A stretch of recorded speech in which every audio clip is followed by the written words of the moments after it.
Wow, I guess I am now live, and I have actually no idea if the microphone is working. Let's, yeah, well, I'm guessing it's working. I have no idea. In any case, I'm going to try here because I kind of forgot to go through this, but earphones are like that, mic should be like that. Okay, let's see. If you're watching and if you don't hear me, for example, then please let me know. But let's start. First of all, well, hello, good morning from Kuopio, Finland. My name is Anna. I welcome you warmly to my channel. I am a music pedagogy student at the Savonia University of Applied Sciences in Kuopio, Finland, and I decided to make this back to school video because I have a bit more of an adult perspective, most probably, but still, I'm pretty new to many stuff and like student life aspects. So, I wanted to give a couple of tips because, as I have mentioned in the previous video, I am already a registered nurse. So, I have already one degree from Greece. And right now, my second year of studies is going to start this September, actually, next week. It's 2 days away, and I'm a bit late on making the video. So, well, here we are. Uh, I kind of wanted to talk about my personal experiences and give some advice. Um, And disclaimer, these are only personal experiences and these are only tips that I think would be helpful, but that obviously I don't mean to judge anyone's lifestyle or anyone's decisions or anything like that. So please do not feel like that's like it's nothing personal or offending in any way. I'm just sharing my own point of view here. Uh, so my ethnicity is Greek. I have been born and raised in Athens, Greece, and I have been living in Finland for about, well, 5 years, actually, officially. So when I was in Greece, I went to normal high school, and I wanted to start from that because many people who watch, many teenagers who watch um, YouTube videos about back to school, maybe they don't have the best, more realistic reference, let's say. I mean, school is not just about um, how to do your makeup and prank your teachers or your other classmates, even though it might be, obviously. Um, Also, that it is a big stress of teenagers in any case, how to look good even in the morning, and how to have fun and how to socialize. High school for me was dreadful. I wouldn't go back even if you paid me, but that is only because of the social aspects of school. Like, obviously, I'm talking about bullying, and obviously, I'm talking about um, introversy, if you can actually call it that, and stress and peer pressure and so on. Um, I was always a very shy kid and kind of an introvert. I liked to just basically mind my own business and be in peace. Like, I never really looked for trouble in any way. And I think that made me very vulnerable towards, well, bullies and other people who felt like they wanted to sort of not exactly dominate, but I guess just have a clearly more stronger or higher place, and that caused me a lot of problems. I have faced a nice chunk of bullying in my teenage years. Um, but other than that, I liked school. I mean, I liked learning, and I always found some subject interesting. I don't know if that means that I'm a geek necessarily. I was just curious, and I have continued on being curious, and I think that's actually a quality that has made me and helped me go on and move on in my life and actually go um, achieve so many things in my life. So in the end, I don't really think it's a bad thing. Um, I was really glad that this whole constant bullying and constant peer pressure and everything stopped completely when I graduated high school and became an adult and continued to the University of Applied Sciences in Athens. Um, Still about school, I think I was exceptionally unlucky because I was separated by all of my friends from elementary school because I technically belonged to another municipality, and so we chose another school for me, which was closer. And from that moment on, I have been in the most, like, in the worst year possible. The students could never agree on anything. We didn't even go to the 5 day trip in the senior year of high school, which we could have gone to Italy, even, or we could have gone to Crete, or we could have gone to a nice island. It is a tradition to have a 5 day trip in the senior year of high school, but people just couldn't agree and they didn't really like each other. So, in this toxic environment, we couldn't even do that. Um, so, in that matter, I was very unlucky, but it all just ended in a very good way when I graduated. I felt more equal to other people, and they were more goal oriented. They were more focused. Not all of them, obviously, but there were clear differences between us in personalities, and you could easier find, I think, a personality that matches yours a bit more. Uh, it's not such a small community anymore. You have like hundreds of um, classmates when before it was a couple of dozens.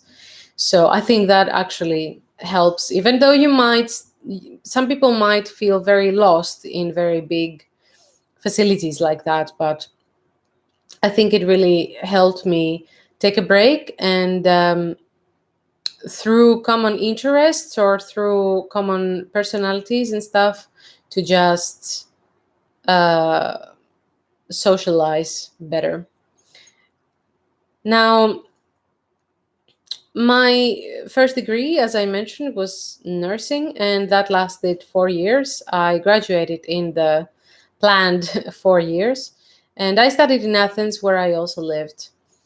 Uh, the reason for that was because we couldn't really afford to rent a second apartment just for me, even though I was technically interested in other fields, which, well, none of them I could have studied in Athens, let's say. So I decided to give that up and go for the nursing one because it was very familiar. My mother was a nurse.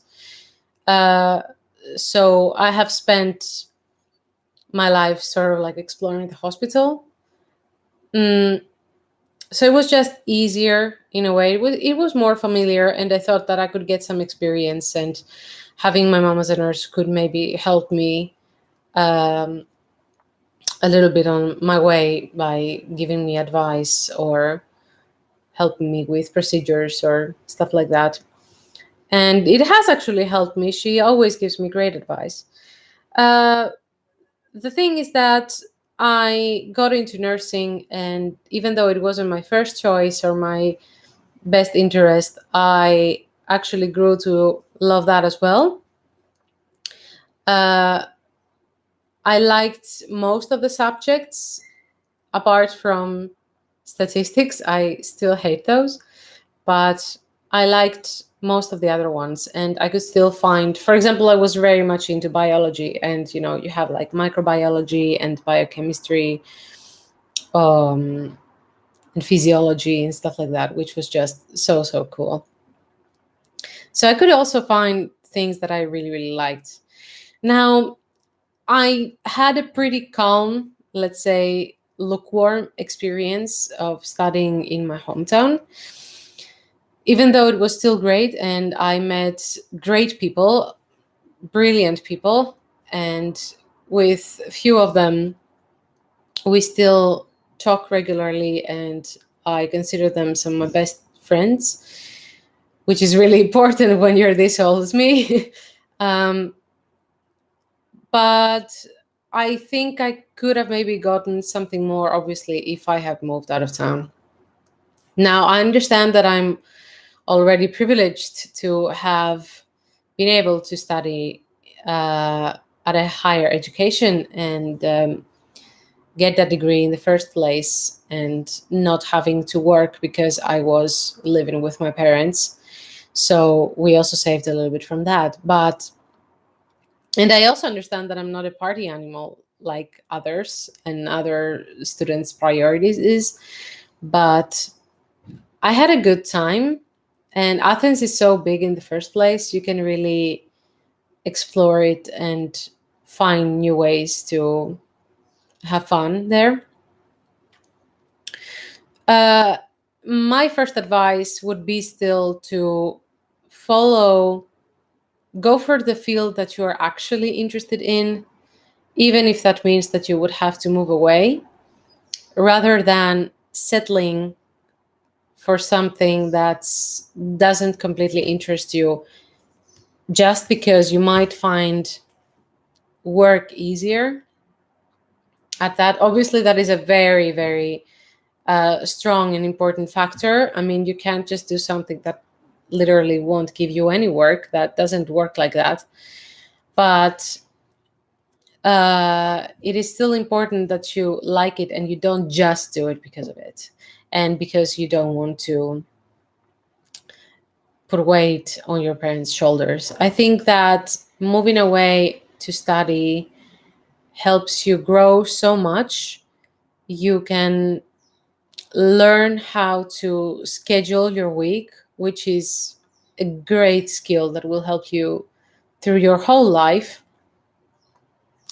And in general, it also gives you the opportunity to discover your personality, discover your likes and dislikes, socialize with a bit of a risk, and actually make really good friends from other places. And in general, I think it is a really, really positive experience. So if you can, even if you have to work part time or take a year longer, if it's not such a big financial issue, which mostly is, or some other health issue, or like something really, really important, then I do encourage you to definitely try it. But if you can't, I mean, it's just as good to study in your hometown. And I mean, it's a whole new social circle in the first place. So I think it's a win win in any case.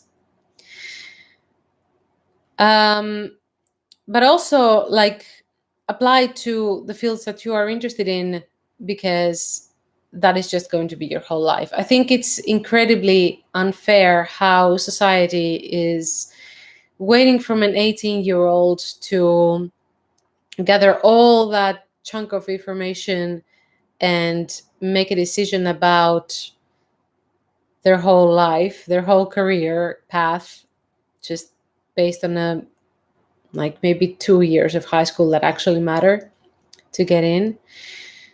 Um, I think we are definitely not mature enough to know what we actually want to do, but it is a start, and you should, by asking and by asking for tips, by asking other people who do the things that who work in different fields and gain more information, I think that will actually help you with your decision. um, so do what you like and what can also give you a job. If you have to compromise a little bit, then that is still okay. I mean, you have to pay the bills somehow, if we're realistic enough. But just don't do something that you might resent um, for your whole life, just to have a career path or just a job. Learn how to schedule your week. I just mentioned that a couple of seconds ago, and what I mean by that, and what the whole core of these advices basically is that you have to keep your balance.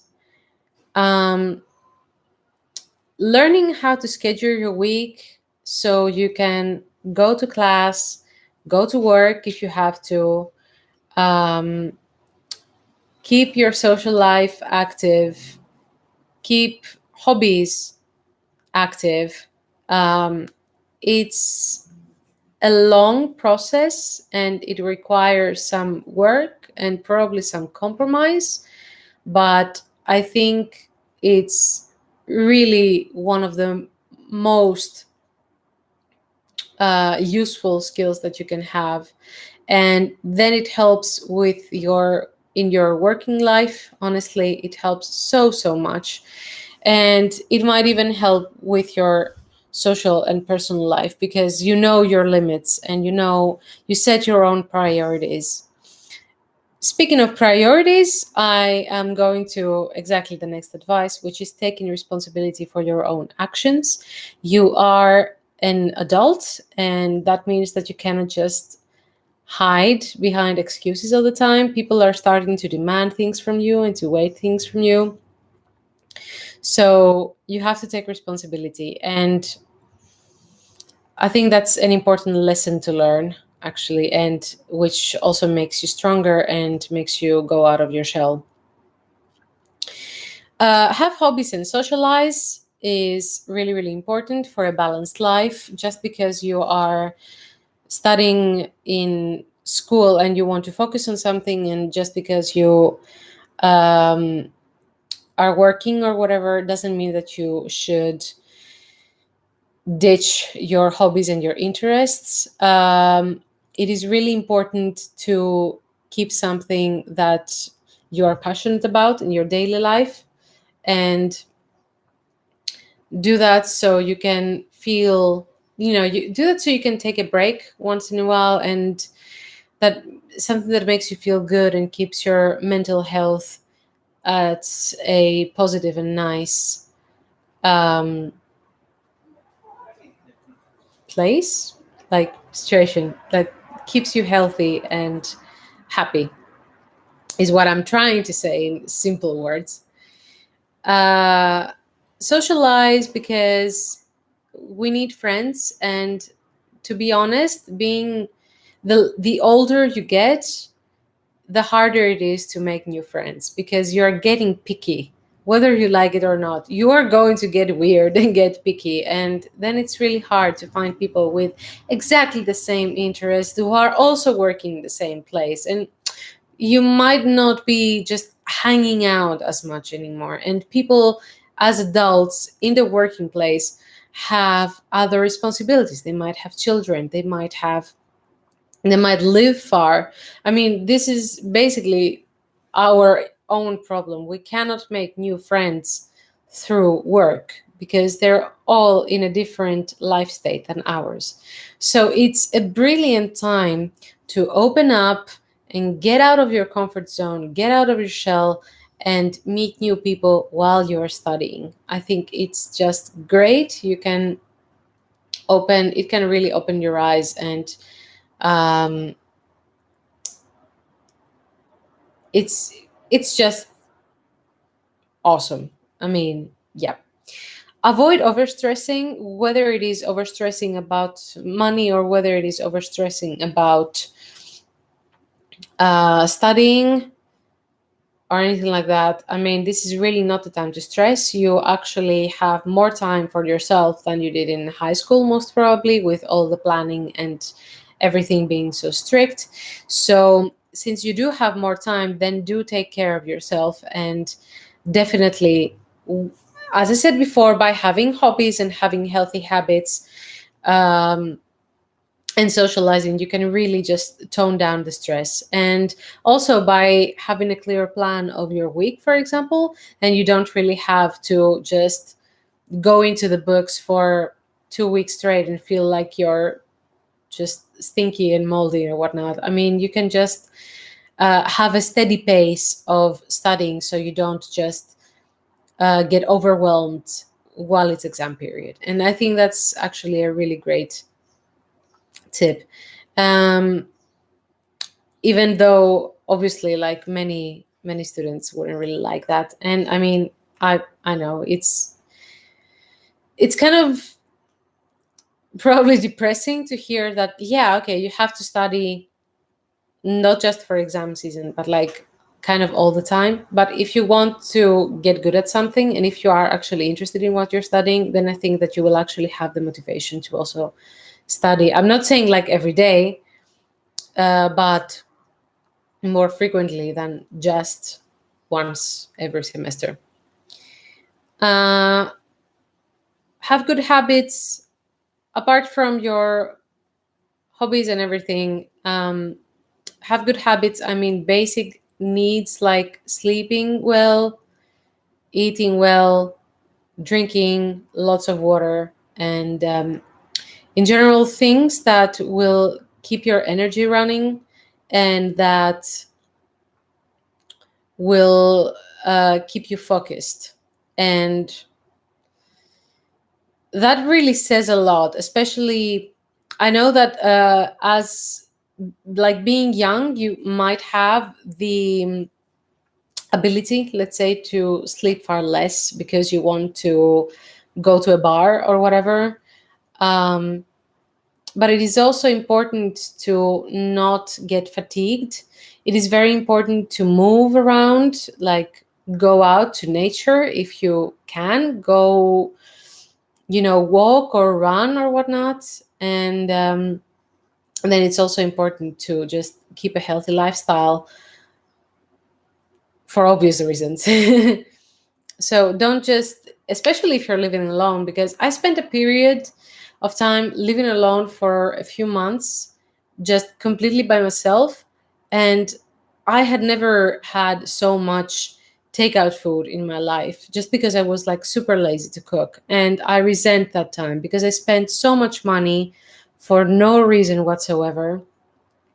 And I really just, you know, felt horrible with stomach aches and whatnot just because I was taking takeout food all the time. So don't be like me. Have a wise and healthy lifestyle. And again, I do not mean don't drink at all or sleep 8 hours or 9 hours every night, like literally every night. But obviously, you can have night outs, and obviously, you should have that. And obviously, you should have a bit of freedom and enjoy the things that you like, also like junk food and sweets and drinks and whatnot. But just keep it all in balance because that really, really helps with your overall focus and energy overall. Um, have fun, take breaks, and most importantly, travel. Again, it's the time of your life that you have more time for yourself. And if you can take a break, if if your university or whatever offers a week of vacation, like in Finland, we have a shorter Christmas vacation than in Greece, but um, we also have one extra week of independent work, which is basically vacation, in the autumn, and then one in spring. So people just go on trips then, and I think that's fantastic. If you live away from your family and you want to visit them, obviously do that. But if you want, then take either a weekend or one of those weeks. I mean, the world is not going to collapse if you have a plan overall. Save some money and go on a trip. It doesn't have to be abroad. It can just be in another town or whatever, and you can bring your friends and you can have a terrific time, or go solo and have again a terrific time.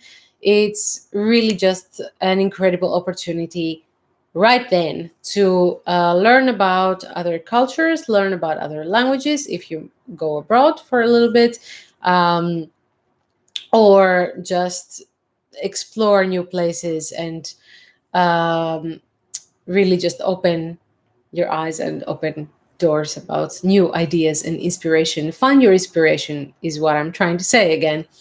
If you don't want to do that, but you would be interested in traveling abroad for a few months, maybe up to a year even, and gain a whole bunch of experiences, then do go to the Erasmus program. I don't really know if all the universities offer one, but I think most of them do nowadays. So go ahead and ask when and how you can apply to a country that is available, um, that you would like to visit. And it is usually a bit of a more relaxed time. Like, you don't have to be so consistent with your studying at that time, unless, except if you have, for example, a thesis that has a deadline or a project that has a deadline. But other than that, I mean, nursing, for example, mostly had clinical training. So we were going around the hospital in different wards, and we didn't really have any studying to do. Or others might just have courses, I think, through the internet, or maybe some project, I don't know. But in general, it is a more relaxed time, and you have the possibility to explore a new place, learn the language, meet people from all over the world. Again, some of them might become your best friends for life. See awesome places that you wouldn't have imagined, and also party. Then you can party like an animal. Like, I think that it was the best time of my life. I don't know if I could rank my best times of my life. Like, that is definitely one of them. In any case, for me, Erasmus was the first time that I um, A, traveled abroad in the first place, and B, that I lived for a little bit out of my parents' house. Even though I had a roommate, I had two roommates actually, and they made the process so much easier. Like, they helped me a lot. But it was the time when, I got to decorate my own room, and I got to make food by myself, and I got to do all of the housework things that I actually was spoiled enough to not do in Greece. And then again, we had the time to party and socialize. And honestly, I was so interested in Finland. That's where obviously I went for Erasmus. Uh, I was so interested in the Finnish culture and Finnish people that I made a lot of Finnish friends. And with some of them, I still keep in touch, and it's really, really great. So uh, evidently, I think you should really chase that. And I do know a couple of people who didn't enjoy that experience, and that is incredibly sad. That was mostly because, probably because they were too attached to their own hometown, for example, or to their own family or to their own friends. And I understand that for some people it might be harder, but if you don't feel like going solo, then at least ask a friend and go together, and then you won't be alone, and you will share this experience together, and you will get bonded and everything. It's just a pile of goodness in any case. um the last tip, I think it is the last tip for, like, generally for all students, is that you make use of what the facility offers, and that does include obviously the Erasmus program, and then it also includes obviously like the library, and it obviously also includes gyms and also therapists. uh, as I talked before about overstressing, some people might actually get um, overwhelmed with the whole process of being homesick, or studying something which is much harder, or having trouble studying, keeping ahead, keeping, yeah. um, so a therapist, whatever your problem is extremely helpful. um, Even if you think that, nah, I'm fine, it's just a little bit of stress. I mean, anxiety and stress can be very tricky and really bad for your health. So I do suggest talking to someone,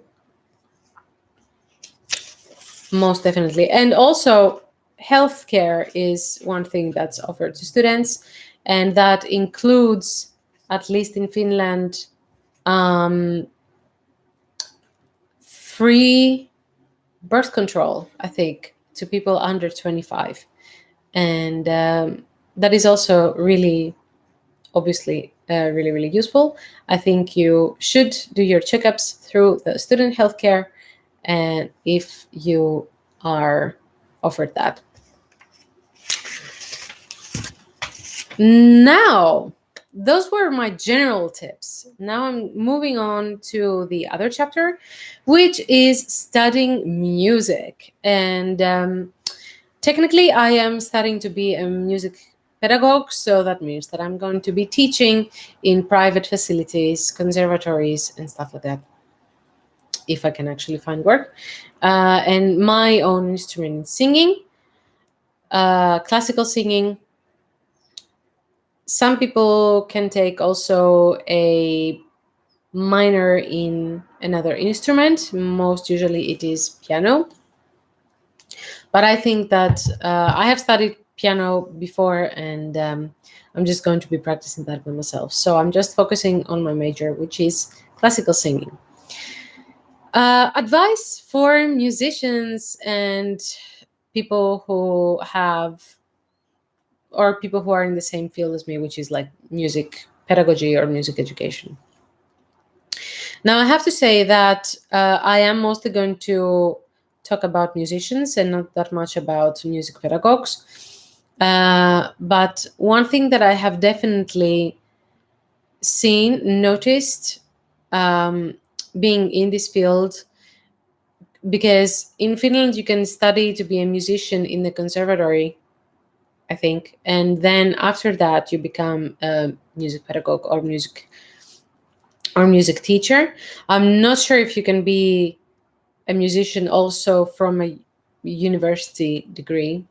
I'm not that familiar with the whole Finnish education system, but in any case, what I notice is that younger students around their early 20s are very, very interested in practicing their own instrument and becoming better at that, but they're not interested in the education and in the teaching part, and they actually dread that. And me, on the other hand, having had some working experience and having had some teaching experience, not in music but in languages, I am interested in that as well, and I definitely understand that that is why I am studying this. It's not to become just a musician, just a soloist. It is to become a music teacher. And I think it's very important to sort of realize, reflect on that, realize what you're here, what you're in for, you know? So, with that in mind, I'm going to give some advice for musicians alone, adding to the previous ones, obviously. That is, if you have a tricky instrument, just like classical singing, for example, then stay and focus on your main instrument. And that is mostly because since you do have technically a limited time of studying, that would be about 4 years, um, it might be that using different techniques for the same instrument is a little bit confusing. So if you're doing classical piano, then I don't know if I would suggest jazz piano, for example. I don't know, I might be wrong, but at least for singing, which can be so tricky and it's so attached to you in a way, it is mm, an extension of yourself, like literally, maybe literally. Um, I think it's actually more logical and better to focus on your own technique. And I definitely see that for myself. I mean, I'm in a duo where I'm singing more acoustic soul bossa situations, and then I'm also in a rock band where I don't sing with classical style, and then I also do these like pop acoustic whatnot gigs. So even though I do have experience, I have studied also modern singing for several years, for 8 or 9 years during my earlier years in Greece, but it's still a completely different technique than what I'm studying in the university, and that might actually um, be a bit tiring to the throat and everything, and in like in general a little bit confusing. It takes more time to get used to something um, when you are mixing it up with something else. That's why I don't also do more languages than one at a time. Only when I have learned one language well enough, I move on to another one, even though I would like to learn 15 languages at once. But I know that if you do Spanish and Greek and something else, German or whatnot together, then you will jumble it all together. So that is from my personal experience, as I have experienced it and as I see my students do when I teach Greek to them. So, in my opinion, stay in your own main instrument. Obviously, if you do have mm, the ability to do something similar and you can get work out of that, then sure, if you feel confident enough. But in my opinion, stay in your own instrument. The second one is obviously to practice. Being a musician, you do have to practice almost every day, let's say.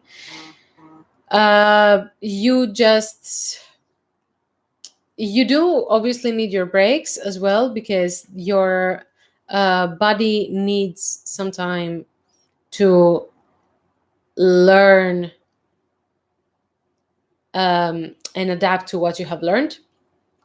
But in general, you need to practice, and that is a fact. And that is also why you have to plan your week very well, because going from classes to um, practicing and then to other things like hobbies and work and whatnot, it's all just really, really busy in the end. Um, then the third one would be to perform in public. And that means in student concerts, for example. That would mean in gigs, that would mean in festivals, that would give in any opportunity that you have. It is almost essential that you perform in public, especially if you're a classical musician. Obviously, you can be in an orchestra, and that's most probably what you are going to do for some time, at least either in your student years or as a professional. So being in an orchestra, being making your own quartet or trio or duo or whatnot, even playing solo for some student concerts, it's all really beneficial for your self confidence, first of all. And it is also uh, very beneficial, and I'm getting to that now, to getting and giving feedback, which, especially as a music teacher, is important, of great importance. But it also makes you grow as a person, and it also makes you a better artist in the first place. Now, what I mean by that is you should perform, and you should call people to watch you perform, and then you should ask your teacher and your classmates and your friends to get many different perspectives for feedback. And then, in your turn, you should go and listen to your other classmates and give them constructive feedback. That is something that a pedagogue learns to do in class. And I cannot stress how much impact it has on other people, the way you express yourself. And it needs time and it needs work to learn how to um, give constructive feedback. So, and also, it is obviously great to, it obviously needs work to learn to receive feedback, so it won't hurt your feelings, so you can know the difference between someone being mean to you and someone giving advice to you. You learn to separate those, like, good tips, and then incorporating them, or trying them out at least, in your own practice, and that makes you a better artist in the end. um, do hustle and minor jobs on one hand, because you probably need the money and you probably need the experience, and especially if you want to become a soloist or a more recognized musician, you need to network, and you need to do some minor jobs and concerts, stuff like that. But on the other hand, it can be very tricky, and you need to learn how to say, and when to say no to new offers for gigs, for concerts, and whatnot. And what I mean by that is that you need to keep your balance.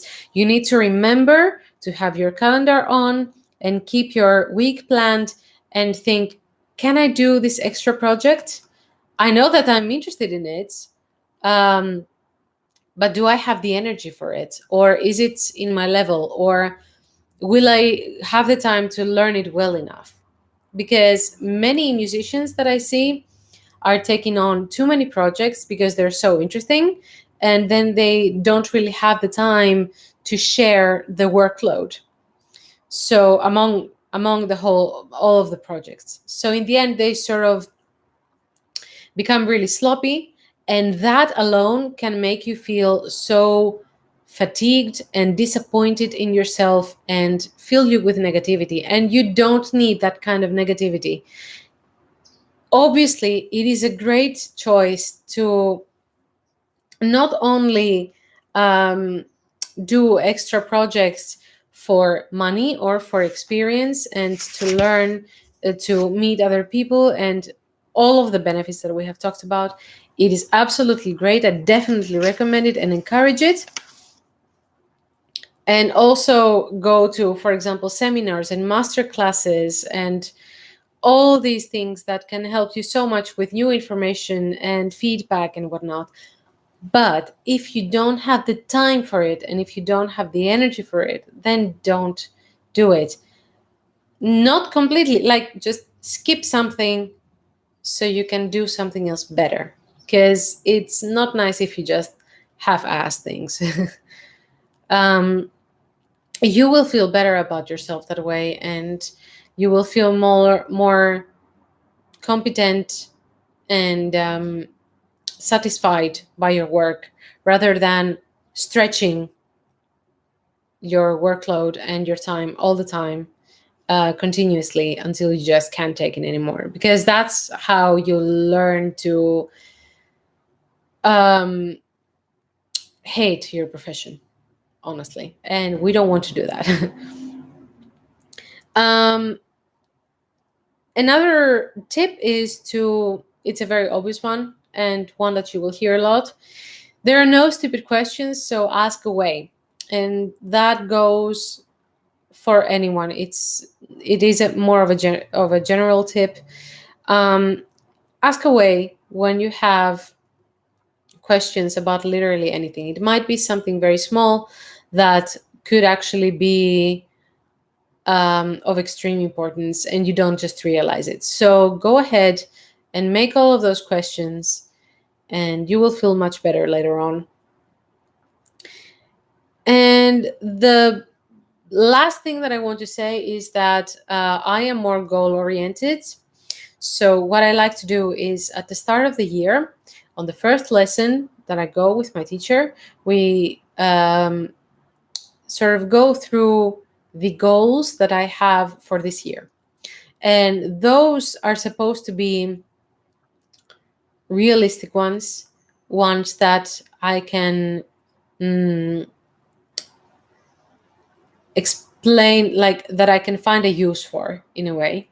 Um, so they're specific. Like, I want to, I don't know, better my breathing technique. I want to better the connection with my body and open up my ribs. I want to do that. I want to learn how to open up my ribs. Then everything is revolved around that. I want to have a better technique. What kind of technique? Um, you have to focus on one part every time. And then you see all of these achievements. And once every few months, when you're at a concert, especially, then you can see how much you have improved and what you still have to improve. Also, when you do perform and when you do practice, do as I do in this um, specific example, videotape yourself, and you will immediately see, do you have a bad posture? Do you pronounce things a bit weirdly? Do you move around when you sing? Do you do some weird twitches or whatnot? These are things that you don't quite see, but you need a mirror and you need to videotape yourself in order to realize them.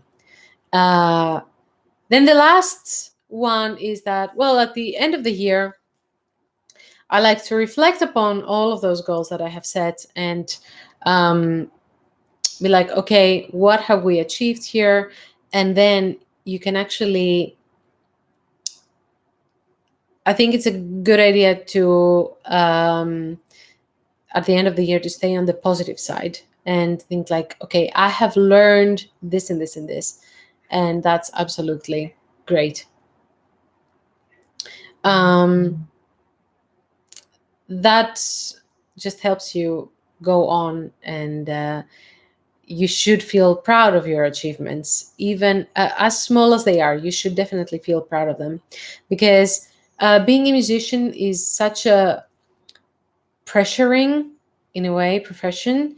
um, you can really feel depressed and overwhelmed and self-hate, self-loathing very easily, actually. So remember to reflect upon what you have actually achieved, and keep in mind that you are doing an incredible thing every single day.